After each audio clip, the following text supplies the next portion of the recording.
মায়েরা কারা একাদশী ব্রত করেন একটু দেখি না। যারা যারা করেন হাত তুলবেন, যারা করেন না তারা হাত তুলবেন না, ঠিক আছে। আচ্ছা, অনেকের আবার একটা মানে চিন্তা আছে, বলে একাদশী তো স্বামী মূল্যে করে। অনেকে ভাবে যে বিধবারা একাদশী করে, না, এগুলো একটা মানে ফালতু কথা। একাদশী জন্ম থেকে মৃত্যু পর্যন্ত প্রতিটি মানুষকে করতে হয়।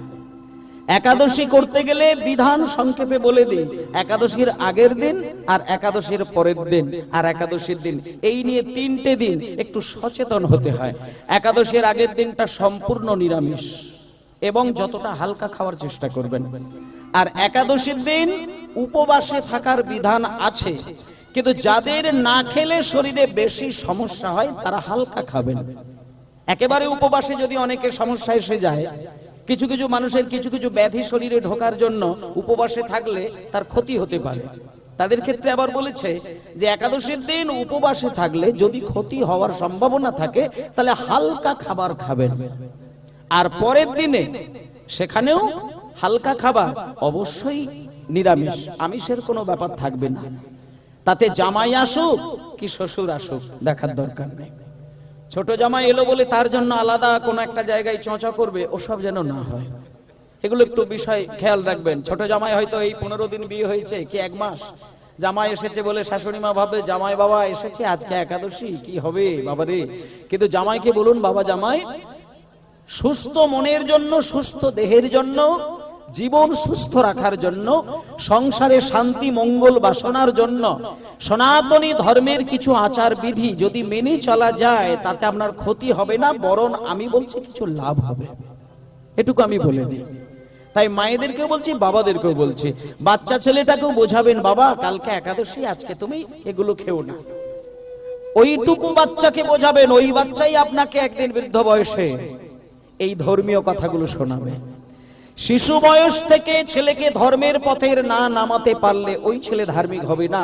তাই জন্য ভক্তমণ্ডলী মায়েরা, সন্ধ্যাবেলা, সকালবেলা, দুপুরবেলা কোন পথে ভগবানকে ডাকলে আমরা ভগবানের চরণ পেতে পারি, তার মধ্যে আমি সকালেরটা বলে দিলাম, দুপুরবেলাটা বললাম ভজপতীত উদ্ধারণ শ্রী গৌরহরি নবদ্বীপ বাসী দীন দয়াময় হিতকারী। এটা কি মনে থাকবে? মনে থাকা সম্ভব নয়।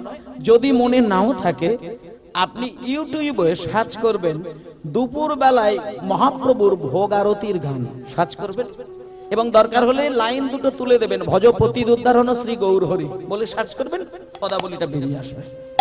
ওই পদাবলীটা মুখস্থ করে দুপুর বেলা আপনি নীরবে শুধু ভাতের থালা কাছে পাওয়ার পরে আপনি প্রণাম করে ওই কথাগুলো শুধু উচ্চারণ করে নেবেন, দেখবেন কত অলৌকিক ক্ষমতা আপনি পেয়ে যাচ্ছেন।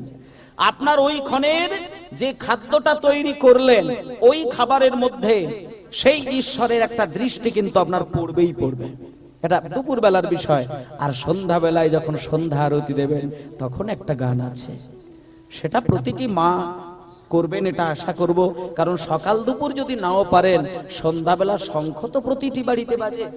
তুলসী তলায় প্রদীপ তো প্রত্যেক মা জননী দেন, অন্তত তুলসী তলায় প্রদীপ দিতে গিয়ে শঙ্খ বাজানো হয়ে যাবার পরে একটু আসন পেতে তুলসী তলায় বা ঠাকুর ঘরে বা মন্দিরে বসে এই গানটা গাইবেন, গৌরাঙ্গ বলিতে হবে। ভালো করে মন দিয়ে গানটা শুনবেন। পুলক শরীর হরি হরি বলিতে কবে আমার নয়নে ববে নি, গৌরাঙ্গ বলিতে হবে পুলক শরীর হরি হরি বলিতে নয়নে ববে নি,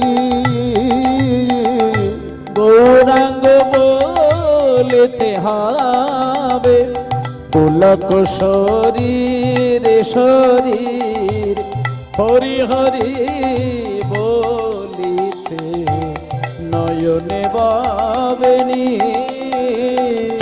গৌরাঙ্গ বলিতে হবে পুলক শরীর হরি হরি বলিতে নয়নে ববেনি আরে কবে নিতাই চাঁদ করুণা করিবে, আরে কবে নিতাই চাঁদ করুণা করিবে, আরে কবে নিতাই চাঁদ করুণা করিবে। সংসার বাসনা মোর কবে তুচ্ছ হবে, সংসার বাসনা কবে তুচ্ছ হবে, আরে বিষয় ছাড়িয়া কবে শুদ্ধ হবে মন, ছাড়িয়া কবে শুদ্ধ হবে মন, কবে হাম হেরি বসে মধুর বৃন্দাবন,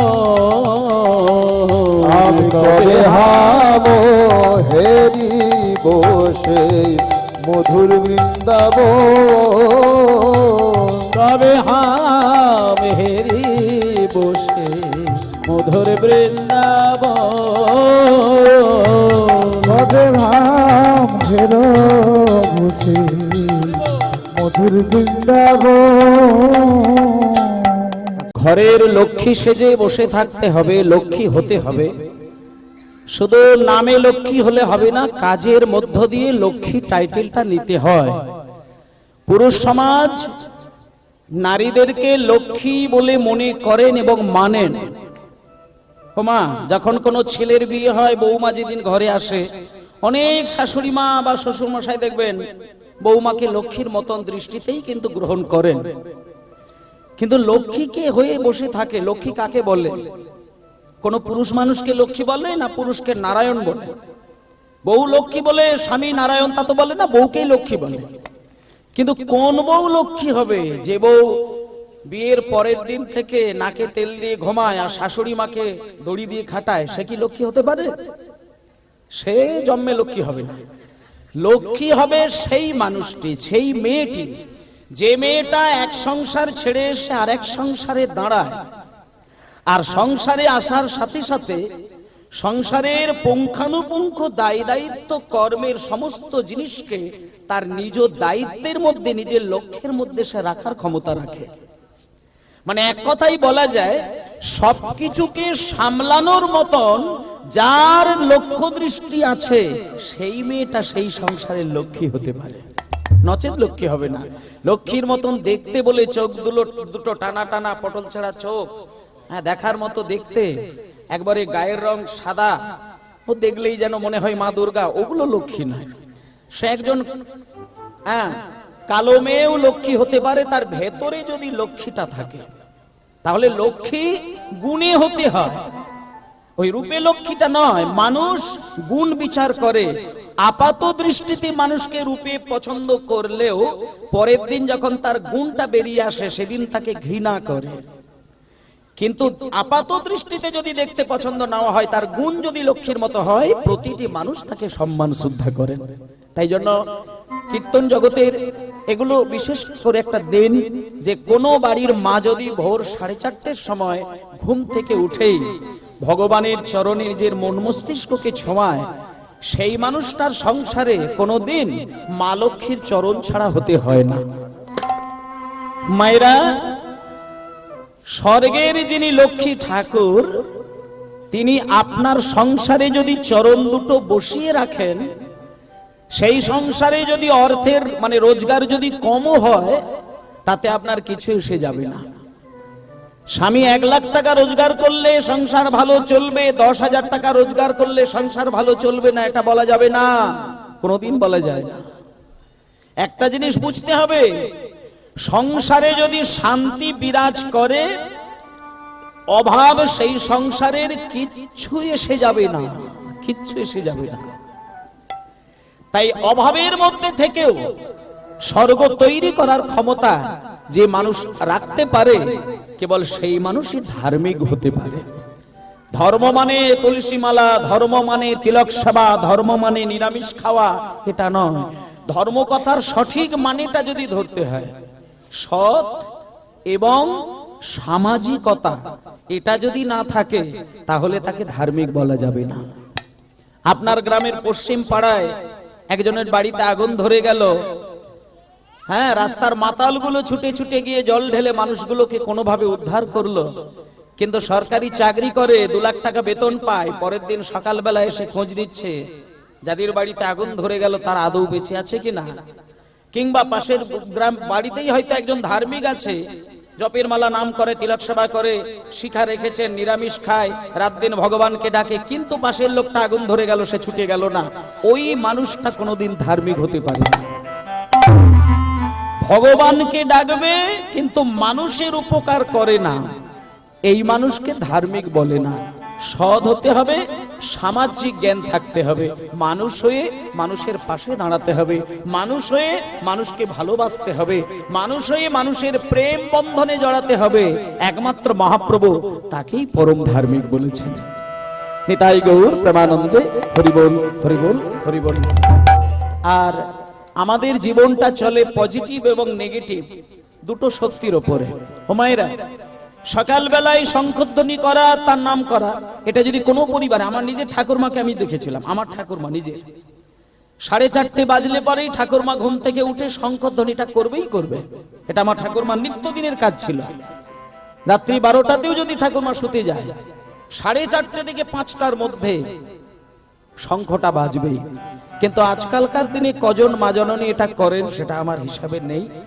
আর বিশেষ করে এই প্রজন্মের যারা মেয়েরা সংসার ধরেছে তারা তো শঙ্খধ্বনি তো দূরের কথা, সকালবেলা স্বামীকেই ঘুম থেকে জাগাবে সেটুকুও ক্ষমতা তাদের নেই।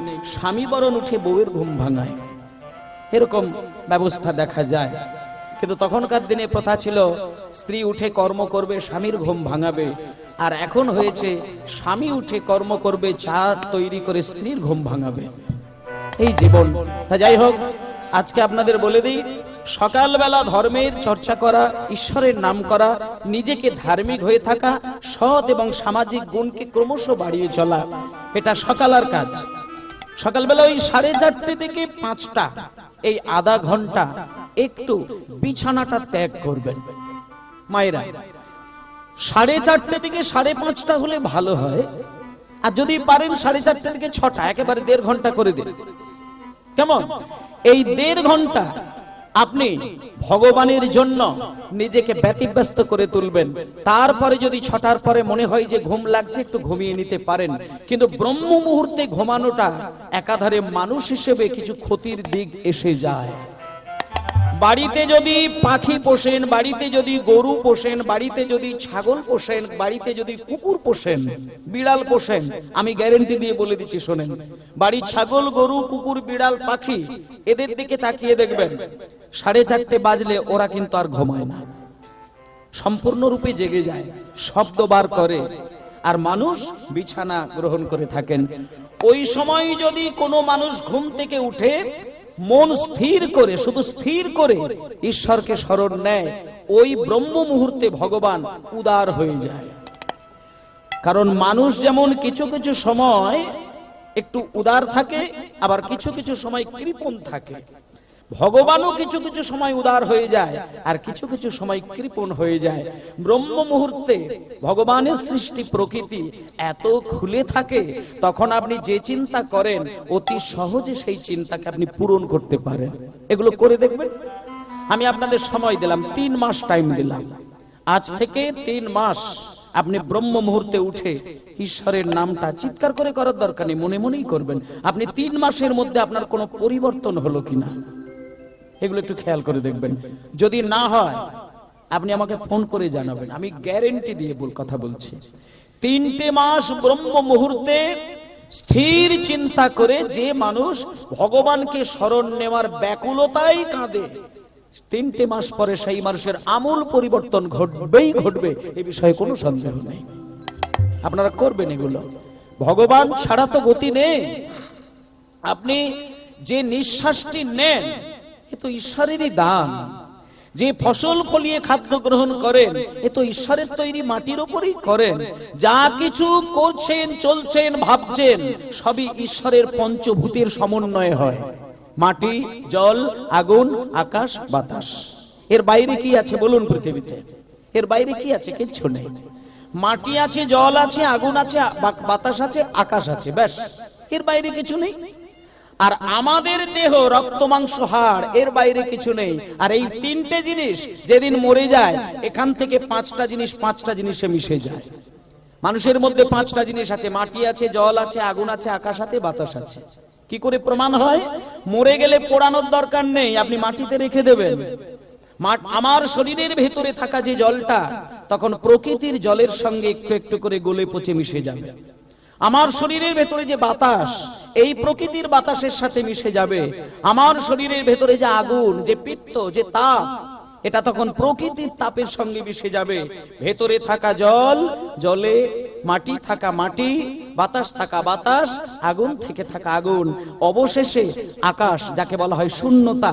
একদিন দেখবেন ওই দেহটা আকাশে বিলীন হয়ে গিয়ে নিশ্চিহ্ন হয়ে গেল। এই তো জীবন। তাহলে এই জীবনটা পঞ্চভূতে তৈরি, আর মরে গেলে পঞ্চভূতে বিলীন। কিন্তু বেঁচে থাকতে আমরা ভগবানের অস্তিত্বকে চিনতে পারি না, এটা দুর্ভাগ্যের জীবন। তাই ভক্তমণ্ডলী মায়েরা শোনেন, পালা লীলা যাই শুনবেন শুনবেন, কিন্তু শাস্ত্রীয় কিছু দৃষ্টান্ত যদি অনুভূতির মধ্যে ধরা না যায় তাহলে কীর্তন শুনে কিছু ফল হয় না।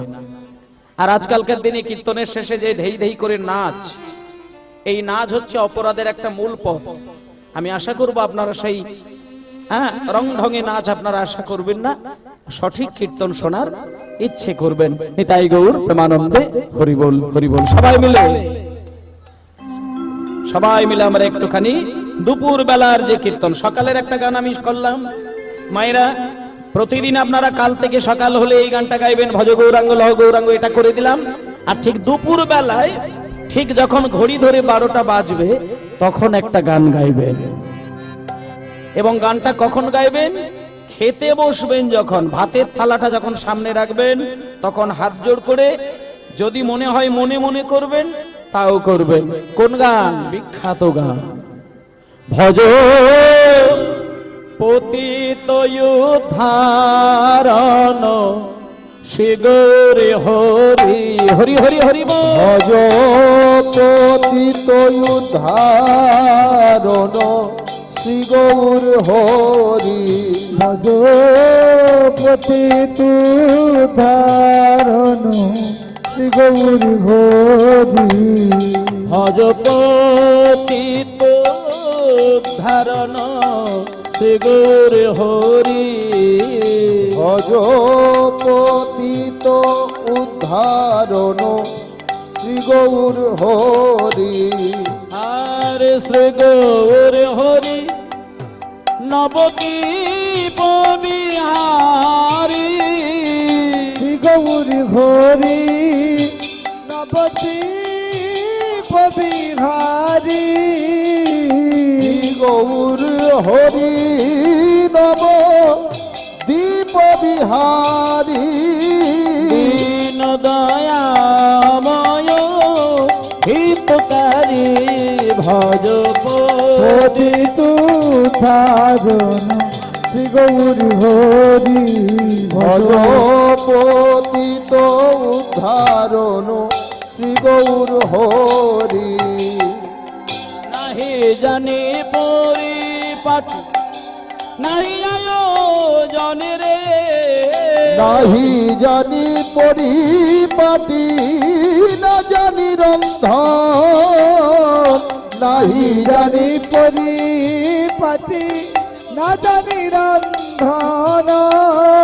কৃপা করি এক মুষ্টি করো ভোজন। হরে হরে সুখা রুখা এক মুষ্টি করো ভোজন। হরে হরে পতিত উদ্ধারণ শ্রী গৌর হরি। ভজ পতিত উদ্ধারণ শ্রী গৌর হরি। বেশ, প্রাণ খুলে বলুন নিতাই গৌর প্রেমানন্দে হরি বল। আচ্ছা, 3টে টাইমের কাজ দিলাম আপনাদের। সারাদিন ওই বলবো না যে সারাদিন ভগবানকে ডাকো, 3টে সময়ের কাজ। সকালবেলা 5 মিনিট, আর ভাত খেতে বসার সময় 1 মিনিট দিন। পেটে খিদে থাক না, খিদে পেয়েছে বলেই ভাকুম ভাকুম করে খাওয়ার দরকার কি আছে? খিদে পেতেই পারে, কিন্তু তা বলেই কি খাবো? একটা তো নিয়মের মধ্যে চলতে হবে। যেমন এই যে কীর্তন শুরুর আগে স্টাফেরা এসে একটা গান গাইলো, তারপর নিতাই ধ্বনি দিল, তারপর আমি বসে একটা বন্দনা গান গাইলাম, তারপরে উঠে একটা গান গাইলাম। এগুলো হচ্ছে কীর্তন গানের মানে শুরু করতে গেলে কিছু গুরুমুখী নিয়ম আছে, এগুলো পালন করতে হয়। তাও অনেক নিয়ম পালন করিনি। সমতাল গাইতে হয়, সেটা গাওয়া হলো না। সে গাইতে গেলে আরো অন্তত 15 মিনিট টাইম নিত। তাহলে এগুলো সব এখন লুপ্ত হয়ে যাচ্ছে, কিন্তু নিয়মের মধ্য দিয়ে চলতে হবে, পুরোপুরি না হলেও মিনিমাম নিয়ম। দুপুরবেলা খেতে বসলে যখন খাবারের থালায় সাত্বিক কিছু খাবার থাকবে তখন এটা করবেন, আর যদি সাত্বিক না হয় তাহলে করবেন না। কেমন? রবিবার দিন যেটা বলছিলাম না, যে রবিবার দিনে আমরা সাধারণত ভাবে ছুটির দিন পালন করি, কিন্তু খাবারের থালাটা দেখলে মনে হয় না আমরা ছুটির দিন পালন করছি। অন্যান্য দিনে বাজার যেভাবে করা হয়, রবিবারটা তার 4 গুণ বেশি বাজার করা হয়। আবার স্বামীকে আলাদা একটা ব্যাগ দেওয়া হয়, বলছে ওটাকে আলাদা করে মুড়ে মাছুরে আনবে, যেন ওখান থেকে রস রাস্তা দিয়ে না পড়তে পড়তে আসে। এগুলো হচ্ছে আলাদা ধরনের বিষয়। কিন্তু রবিবারে বাঙালি যেটাকে ভেবেছে খাবার জন্য, এটা রবিবার দিনের জন্য নয়। মায়েদেরকে বলি, রবিবার হচ্ছে ভগবানকে ডাকার একটা বিশেষ দিন। কেমন? রবিবার ছুটি, মানে ঈশ্বরকে ডাকার জন্য। যেমন একাদশী, অমাবস্যা, পূর্ণিমা, এগুলো কিসের জন্য? এখানে যারা রোগ নিয়ে বসে আছেন, মানুষের প্রত্যেকেরই রোগ আছে, কিন্তু যাদের একটু কঠিন কঠিন কিছু ব্যাধি আছে, মনে করুন হার্টের সমস্যা, সুগারের সমস্যা, হ্যাঁ, কোমরের সমস্যা, এগুলো যাদের আছে, দেখবেন অমাবস্যা পূর্ণিমা হলে একটু রোগের উপদ্রবটা বেড়ে যায়। কেন বেড়ে যায়? বা আপনি সমুদ্রে গিয়ে দেখবেন, সমুদ্রের ধারে বসে থাকলে এমনি দিনের জলের উচ্ছ্বাস আর অমাবস্যা পূর্ণিমার দিনের উচ্ছ্বাস কিন্তু এক হবে না। পাগলা গারদে গিয়ে দেখবেন, পাগলদের এমনি দিনের পাগলামি আর অমাবস্যা পূর্ণিমার দিনের পাগলামি অন্যরকম হয়। কেন? সেটা চন্দ্রের টানে প্রকৃতি থেকে আসা বেশ কিছু জিনিসের ঊর্ধ্বমুখী হয়ে ওঠে। তেমনি ভাবে তোমার শরীরে থাকা 2/3 জল অমাবস্যা পূর্ণিমা আসলে পরে ঊর্ধ্বমুখী হয়। আর সেই ঊর্ধ্বমুখী হওয়া সত্ত্বেও আমাদের শরীর যাতে শান্ত থাকে, তার জন্য আমাদের দার্শনিকগণ একটা বিচার করেছেন, অমাবস্যার 4 দিন আগে, পূর্ণিমার 4 দিন আগে একাদশীর ব্রত পালন করা। আপনি যদি ঠিক দেখবেন, ক্যালেন্ডারে দেখবেন পূর্ণিমার 4 দিন আগে একাদশী আর অমাবস্যার 4 দিন আগে একাদশী।